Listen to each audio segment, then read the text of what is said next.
What's the number tonight, Tamara?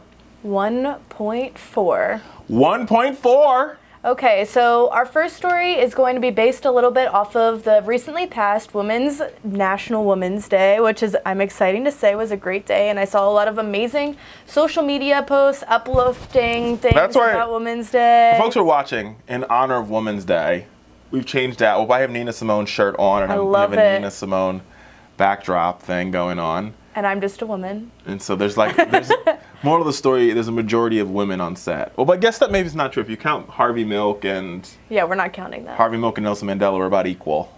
We should have just filled it up with women next time. We should redo. We're going to put some more. Next year, maybe. We'll have all women. We'll get rid of Harvey Milk and just have all women.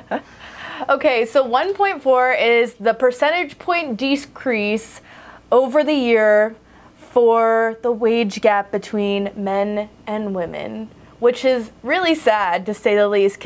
This wage gap has gone from 81.1%, which was in 2015 for the women who worked full-time, and that was the median. And so this percentage gap has gone 1.4% lower than it had before. Sometimes this is associated with the economy being in a lull, which will bring the wage gap smaller because everyone needs to work at a time. And then once the economy gets better, the wage gap gets bigger because people get better jobs, but that doesn't always associate itself with the wage gap changing at the same rate.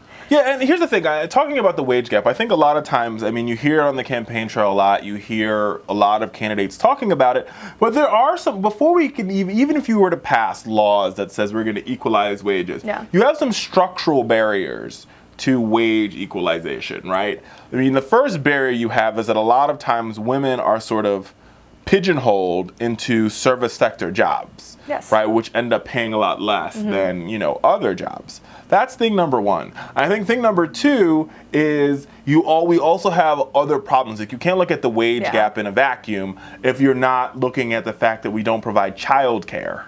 Yeah, or the fact that you're kind of understood to take leave, even though you may not be given leave from work, when you have a child, or if something's going on in the family. Like, it's just a social kind of necessity that we've built around women in the workplace, that they don't really need to be there, and when they have to leave, then it's okay, just get another job when you find you can, and I mean, when it's I necessary. think that's exactly right. And I think, so executive women, yes, they have maternity leave and they can go out, but think about somebody who's working the hourly job, right? If they're a secretary, or if they work at the local Walmart or the local Target, when they have a baby, the company's not like paying them a paycheck because they work on the hour. The company's like, well, you have some leave, and when when your vacation runs out, or when you run out of money, good riddance and good luck. Like, it's horrible. Can you imagine being in a situation where you all of a sudden just have to leave your job for a certain scenario, and then there's no other opportunity? So there are a few other different little factors that go into this that make a difference, and it goes into race too. It's not only white women, which are kind of given a break in this entire thing. We are factored into it, but at the same time, like, other races have a range that is lower than it is for white women, which is hard to keep. I mean, I think it's the perfect storm, right? Because you have situations for black women and brown women. You have racism. You have sexism. Compound that with racism, and then square that with poverty and wage inequality, and you have what I would call the perfect the mathematical equation from hell. Yeah. Everything is working against you. You have nothing Every possible working for thing you. to be working against you is.